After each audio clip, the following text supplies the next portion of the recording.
Welcome. Thank you for pressing play. I'm Junior. I wanted to cover a recent trip we made June 26th, 27th, I think, Friday, Saturday of 2020. This is after COVID or during COVID. And so I wanted to show some real relevant content if you're trying to make a decision to go to Blue Ridge. Is there camping and what does it look like during COVID and so forth? There's a lot of videos on kayaking and paddleboarding on Blue Ridge Reservoir, but I wanted to give some recent content and speak to what things look like today, because it's different and it probably might not be what you expect. I heard a lot of comments of how crowded it was and so forth, but there is a survival guide to go into Blue Ridge, and I think this video might fulfill that. So I'm going to show you the camping situation, both prior to getting to the lake and on the lake.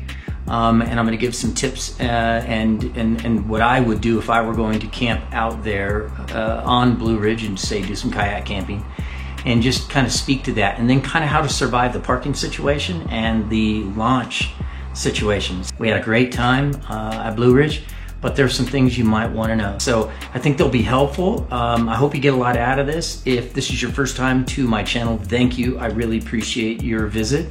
And if you do like the content or some of my mountain biking content or my dirt bike content, please subscribe. I try to create videos at least weekly.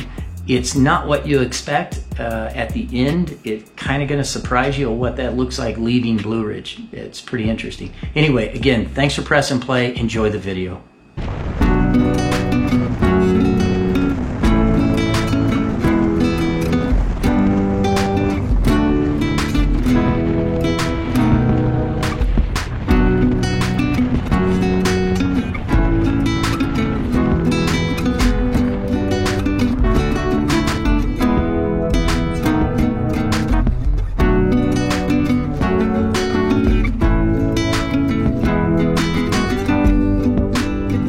As you can see, when I first take this exit onto the dirt road, there are people waiting for their friends to come meet them for camping. That's never a good sign. That tells me it's going to be relatively crowded. Good news is we did find a great camping spot that was hidden and away from people just off of this Forest Road 751. As you can see from this dirt road, it's a great road. It is easy ride, 35, 40 miles an hour, no problem. A little dusty. And as you head down into the canyon toward the lake, you can see the road does get a little bit rougher, but just take it slow, you'll be just fine, and any normal vehicle will get you down to the boat launch. It isn't that bad of a road.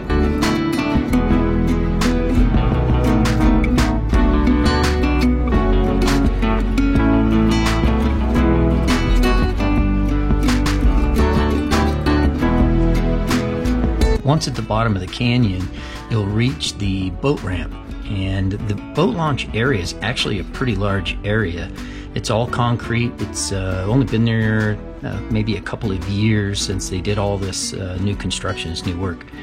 There are some parking spots there, but you've got to get there extremely early to get any of those parking spots, and most of those are for handicap parking.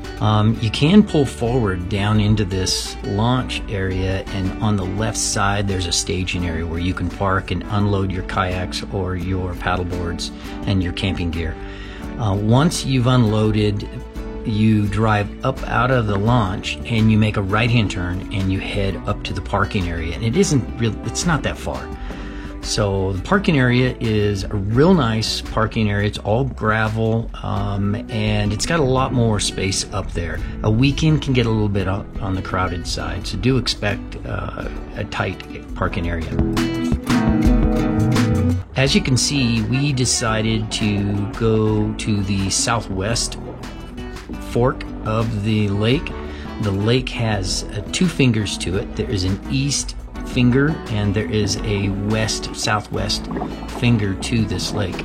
We've been to the east side before, and we wanted to just go to the west side. If you plan on camping, there are more camping areas to the east, and there are good 5 to 6 camping areas to the west. It's about 1.5 miles in before you reach your first camp area. And to the east, it's a good 2.5 miles before you reach the first camp area in that direction.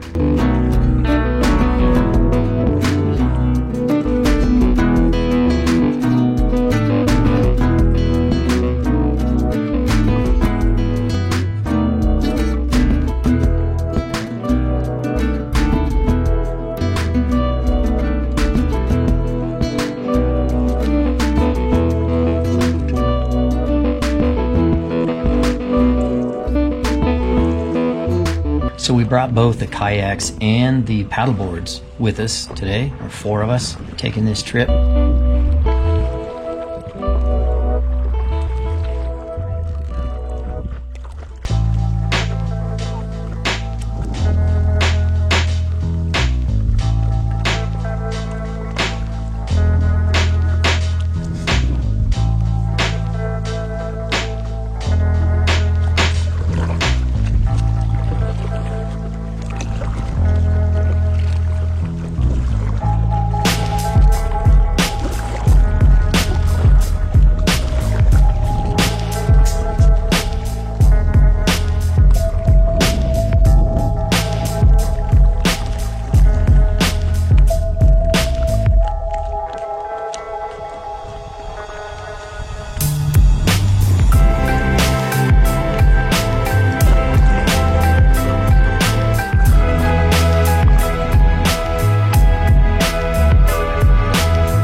see the first large camping area.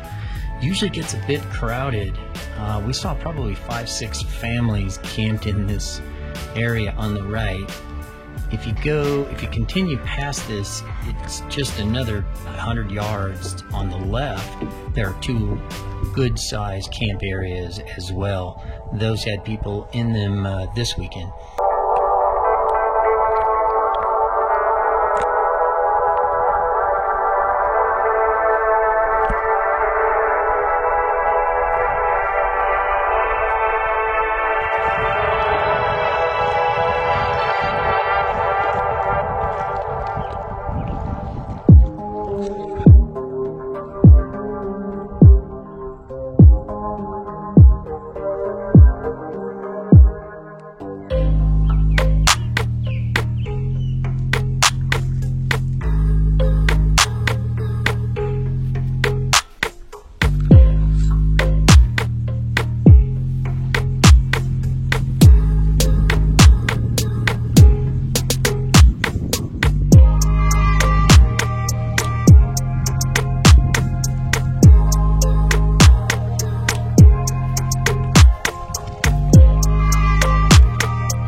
what I meant about the ending. Complete surprise to us, the U.S. Forest Service had one guy down at the boat launch with a radio and another U.S. Forest Service ranger at the top of the canyon restricting traffic down in. So when a car came out, they'd allow a car load down in. That's how crowded it was the weekend prior to the 4th of July. I can't say I've ever seen it like this, but welcome to COVID, I guess. I hope you enjoyed the video. If you did, please subscribe. Do share this with others. I hope many people get an opportunity to go paddle Blue Ridge. It's a wonderful place to go. Again, thank you. Have a wonderful day.